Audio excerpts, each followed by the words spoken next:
Welcome back. Today we're looking at some really high-energy material.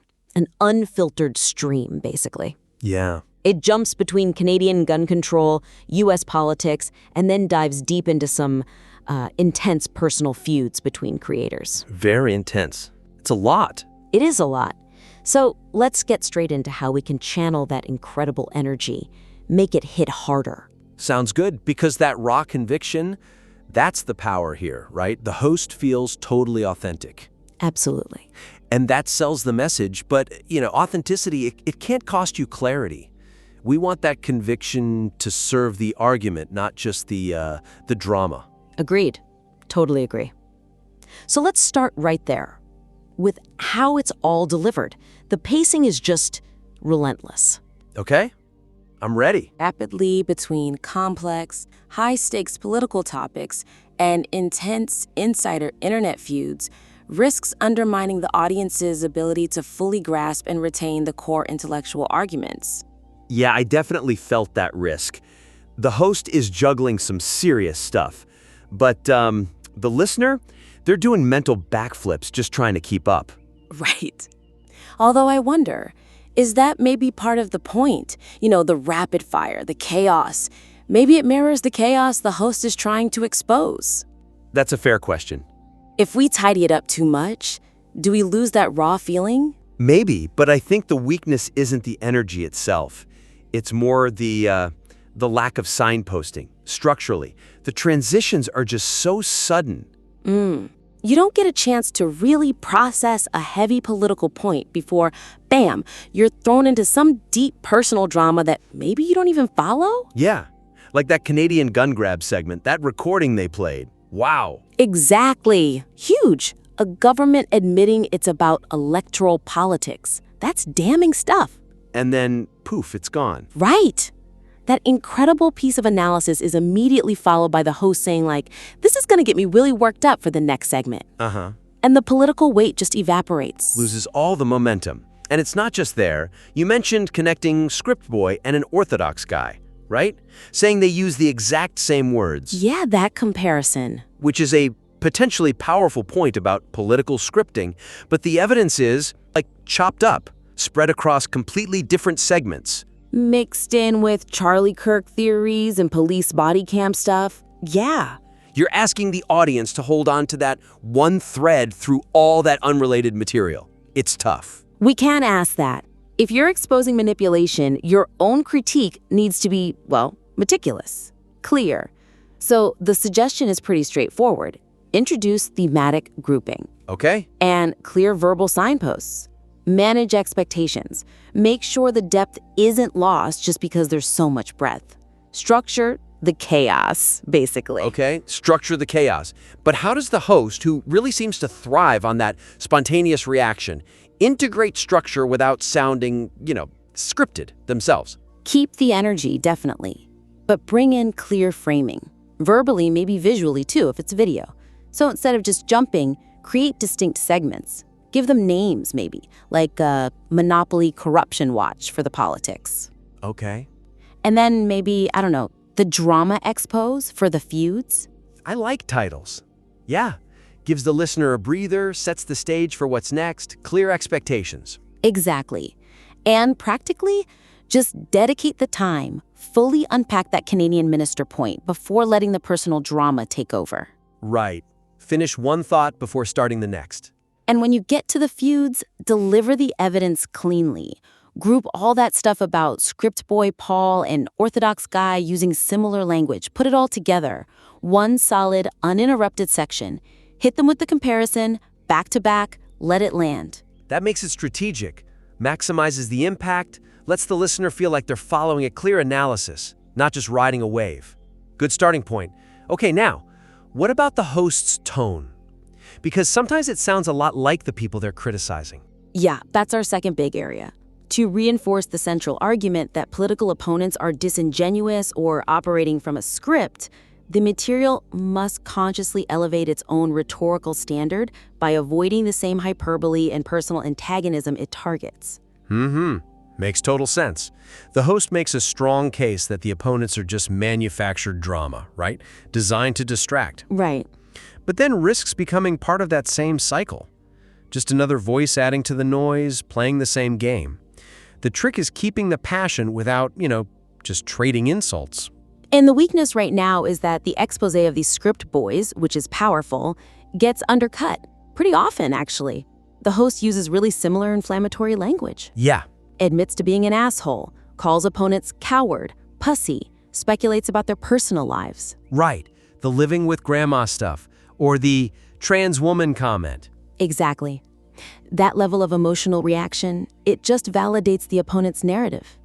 It basically says, yeah, this is just drama and I'm part of it.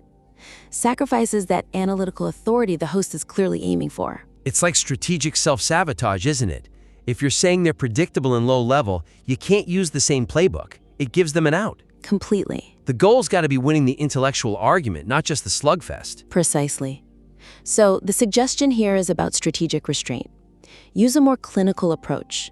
Dissect the opponent's arguments using the evidence.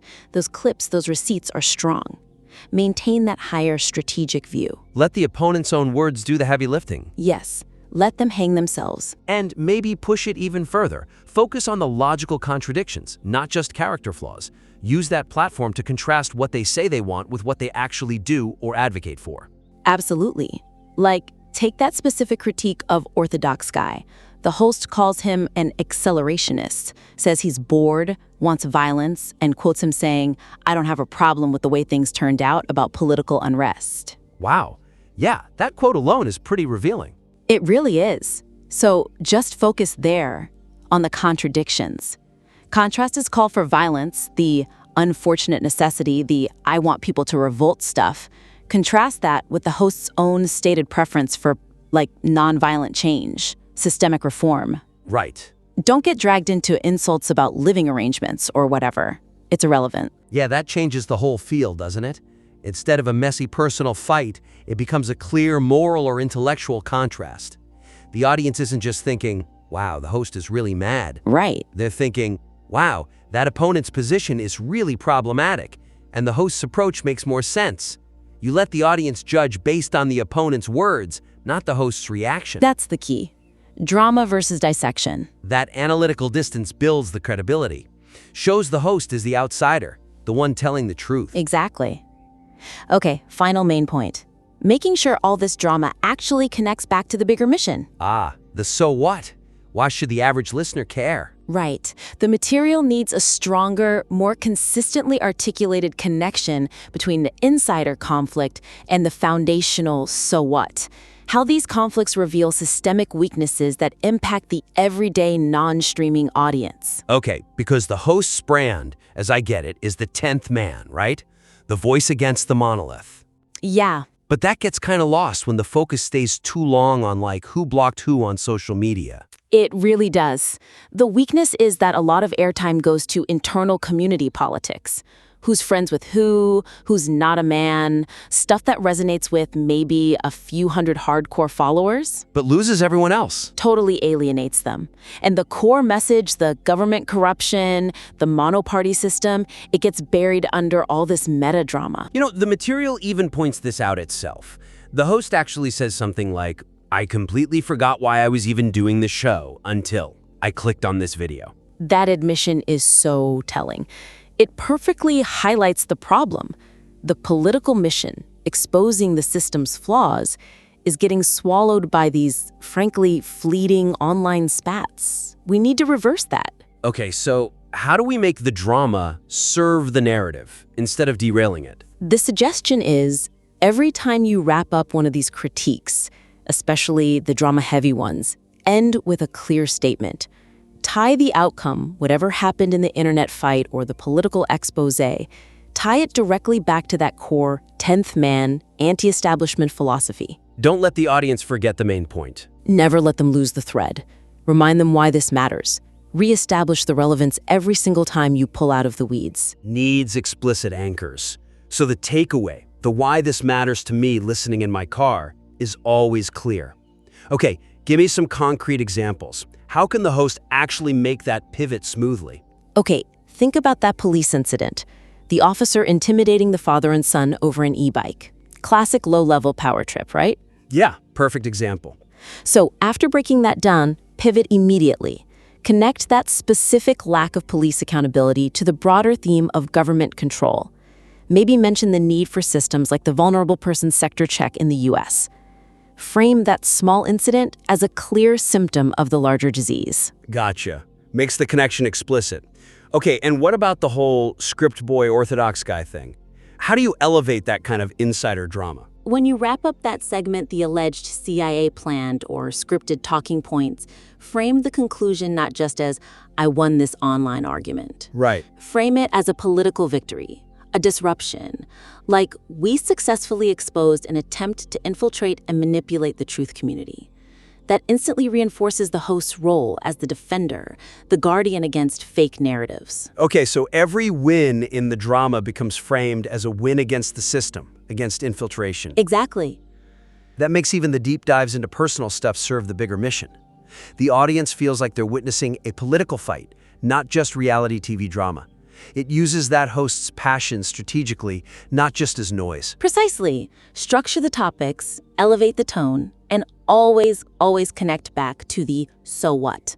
That's how you maximize the impact. Okay, this has been really productive. We've hit 3 main things. First, managing that flow between the heavy political analysis and the personal feuds. Right, getting the structure right. Second, making sure the host's own tone, their rhetoric, stays elevated and analytical, different from what they're criticizing. Avoiding the mudslinging trap. And third, consistently linking all those insider battles back to the main anti-corruption mission, making it relevant for everyone. Yeah, the core actionable suggestions are pretty clear. Use thematic grouping and signposting to organize things. Maintain that analytical distance, focus on logic, not just insults. Let the evidence speak. Exactly. And always explicitly state the so what. Tie everything back to that foundational philosophy at the end of each segment. Got it. These changes should really help take all that passion and research and forge it into the focused, high-impact commentary it's aiming to be. We definitely encourage the listener to work with this feedback. Rework the material. And send it back our way. We'd love to see the next version.